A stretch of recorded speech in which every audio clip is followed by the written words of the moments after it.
నమస్తే ఫ్రెండ్స్, నేను మీ జర్నలిస్ట్ వాలి. ఈమె యూట్యూబర్ జ్యోతి మల్హోత్రా పాకిస్తాన్కు గూఢచర్యం చేస్తూ మన దేశానికి సంబంధించిన సైనిక రక్షణకు సంబంధించిన ముఖ్యమైన సమాచారాన్ని, సున్నితమైన సమాచారాన్ని పాకిస్తాన్కు చేరవేస్తుందని అనుమానం రాగానే ఆమెను అదుపులోకి తీసుకున్నారు. అరెస్ట్ చేసి ప్రస్తుతం అధికారులు ఇన్వెస్ట్ చేస్తుంటే మతిపోతుందండి. కళ్ళు బైర్లు గమ్మే భయంకరమైన వాస్తవాలు బయటకు వస్తూ ఉన్నాయి. ఆమె యూట్యూబర్గా చాలా వీడియోలు చేసింది. హర్యానాకు సంబంధించిన యూట్యూబర్. మన దేశంలో అనేక పర్యాటక ప్రాంతాల్లో వీడియోలు చేసింది.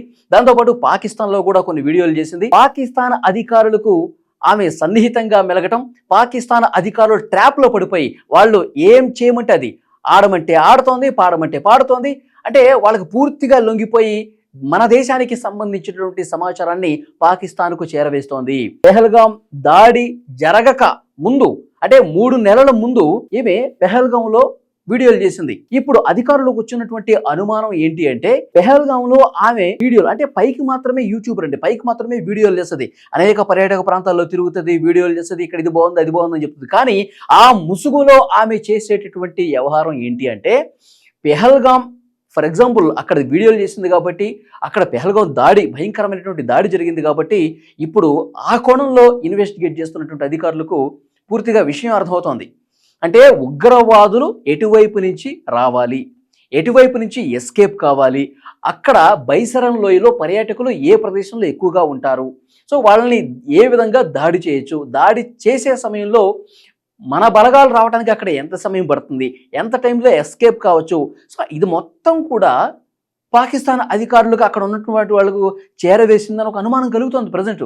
ఎందుకంటే సరిగ్గా పెహల్గాం దాడికి ముందు కొన్ని రోజుల ముందు అక్కడ వీడియోలు చేసింది. ఆ కోణంలో కూడా ప్రస్తుతం అధికారులు దర్యాప్తు చేస్తూ ఉన్నారు. ఢిల్లీలో ఉన్నటువంటి పాకిస్తాన్ రాయబార కార్యాలయంలో ఉన్నటువంటి అధికారి డానిష్తో ఈమె చాలా సన్నిహితంగా మెలుగుతోంది. అతను పాకిస్తాన్ ఐఎస్ఐ నిఘా విభాగానికి సంబంధించిన అధికారుల్ని పరిచయం చేశాడు.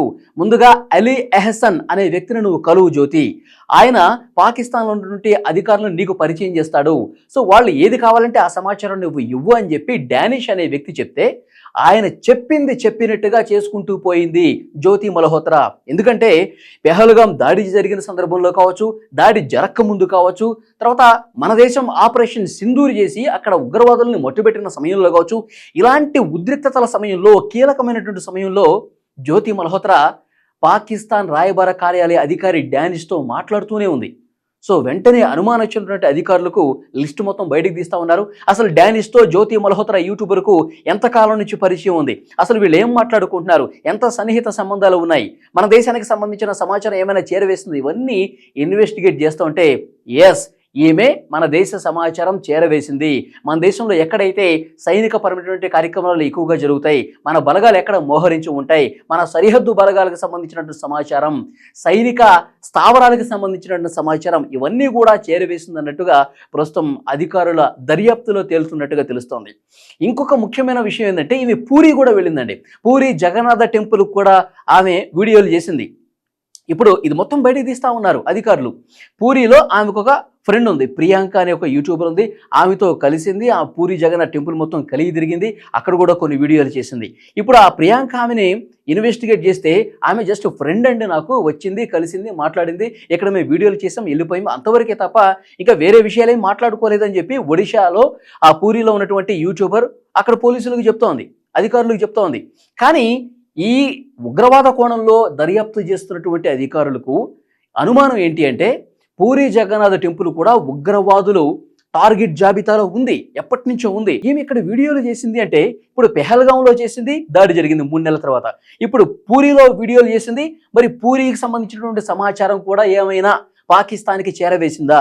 సో ఇవన్నీ కూడా అనుమానాలు కనిపిస్తున్నాయి. ఈమె హైదరాబాద్లో కూడా చేసిందండి, హైదరాబాద్లో కూడా వీడియోలు చేసింది. వందే భారత్ ట్రైన్ ప్రారంభోత్సవం జరిగింది కదా, ప్రధానమంత్రి నరేంద్ర మోదీ గారు వర్చువల్లో ప్రారంభించారు, అప్పుడు కూడా ఇక్కడ వీడియోలు చేసింది. మరి ఆ వీడియోలు చేస్తున్న రోజు సికింద్రాబాద్ రైల్వే స్టేషన్లో కాకుండా ఇంకెక్కడన్నా వీడియోలు చేసిందా, ఇంకెవరినైనా కలిసిందా, ఎవరితో అన్నా మంతనాలు జరిపిందా, సికింద్రాబాద్లో ఎన్ని రోజులు ఉంది, ఇవన్నీ కూడా అధికారులు మొత్తం సమాచారం తెప్పించుకుంటా ఉన్నారు. ఎందుకంటే హైదరాబాదు చరిత్ర ఒకసారి చూసుకుంటే ఉగ్ర పేలుళ్ళు గతంలో జరిగిన సందర్భం ఉంది. చాలామంది 10ల సంఖ్యలో ప్రాణాలు కోల్పోయిన పరిస్థితుంది.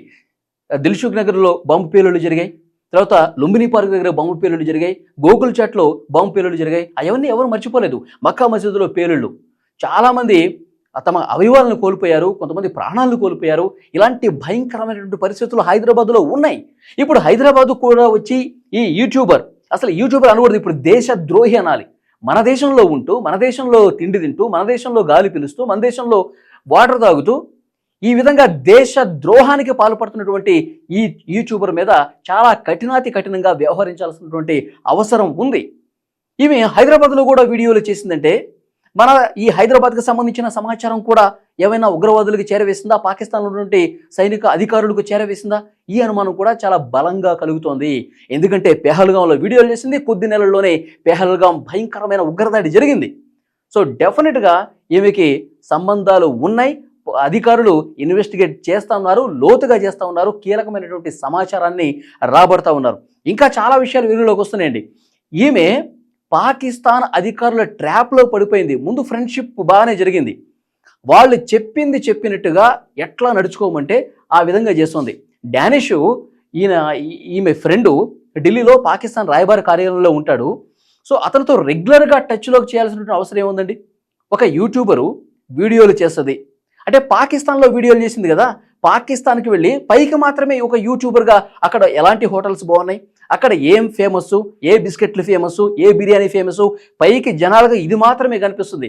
కానీ దీని ముసుగులో అక్కడ పాకిస్తాన్లో ఎవరెవరిని కలిసింది, మన దేశ సమాచారం అక్కడ అధికారులకు ఎవరెవరికి ఏం చేరవేసింది, మన సైనిక రక్షణకు సంబంధించిన సమాచారం ఏం చేరవేసింది, ఇవన్నీ కూడా అధికారులు కూపీలాగుతున్నారు. ఉగ్రవాదుల హిట్ లిస్ట్లో ఫేమస్ పుణ్యక్షేత్రాలు ఉన్నాయి మన దేశానికి సంబంధించి. సో హైదరాబాద్ లాంటి మెట్రో సిటీసు, ఈ ముంబై లాంటి మెట్రో సిటీసు ఉగ్రవాద చరిత్ర ఉంది.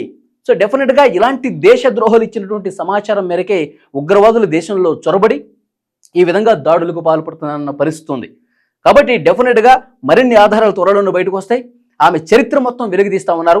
ఇట్లా ఇన్ఫ్లుయెన్సర్ల ముసుగులో, యూట్యూబర్ల ముసుగులో ఎవరికి అనుమానం రాదులే, మనం ఏమైనా చేయొచ్చు, మనం యూట్యూబర్ కదా వీడియోలు తీస్తాం కాబట్టి మనకి ఎక్కడైనా పర్మిషన్ ఉంటుంది, మనం ఏ గుళ్ళోకైనా వెళ్ళిపోవచ్చు, ఏ పర్యాటక ప్రాంతమైనా వెళ్ళిపోవచ్చు, ఇది ఎవరికి అనుమానం రాదని చెప్పి వీళ్ళు అనుకుంటున్నారు. కానీ నిఘా విభాగం అధికారులు లోతుల్లోకి వెళ్ళి దర్యాప్తు చేస్తుంటే వాళ్ళే ఆశ్చర్యపోతున్నారు. ఇలాంటి దేశ ద్రోహులకు మళ్ళీ ఇలాంటి ఇన్ఫ్లుయెన్సర్లు ఎవరూ కూడా ఇలాంటి పని చేయకుండా విధంగా కఠినంగా వ్యవహరించాల్సినటువంటి అవసరం ఉంది. చూద్దాం ఇంకా ఎలాంటి విషయాలు బయటకు వస్తాయన్నది. Thank you very much.